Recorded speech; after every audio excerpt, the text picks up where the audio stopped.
अस्सलाम वालेकुम friends, welcome back to my channel.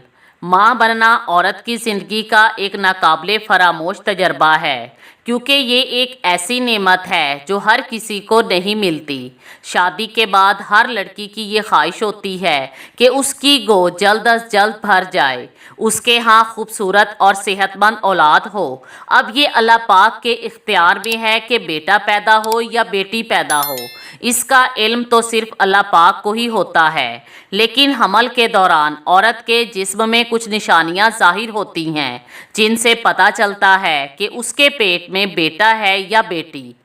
ये निशानियां 100% एक्यूरेट तो नहीं होती हैं, कभी कभी गलत भी साबित हो सकती हैं और ना ही ये साइंस से साबित हैं, लेकिन ये अक्सर बेशतर सच साबित होती हैं। और इस वीडियो के आखिर में मैं जिन्स कंफर्म करने के लिए एक सबसे अहम अलामत भी बताऊंगी, जो मेरे तजर्बे के मुताबिक अक्सर सच साबित होती है। तो आइए जानते हैं।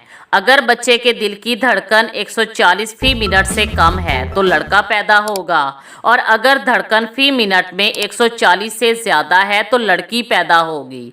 2018 में की गई एक तहकीक ने इस नज़रिए को रद्द कर दिया। इस दौरान तकरीबन 10,000 हामला औरतों पर की गई एक रिसर्च से पता चला है कि अगर हामला औरत के पेट में लड़की हो तो उसकी हार्ट बीट लड़कों के मुकाबले में थोड़ी ज़्यादा होती है, लेकिन इतना ज़्यादा फर्क नहीं होता।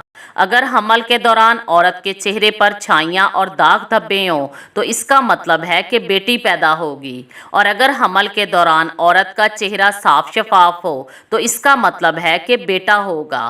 कहा जाता है कि अगर प्रेगनेंसी के दौरान बच्चा जल्दी हरकत करने लगता है तो इसका मतलब है कि बेटी पैदा होगी, और अगर लेट हरकत करता है तो बेटा पैदा होने का इम्कान ज़्यादा होता है। और मेरे तजर्बे के मुताबिक ये अलामत सबसे ज़्यादा अहम है, जो 90% तक सच साबित होती है। इन अलामात को सिर्फ फ़न के लिए ही तलाश करें।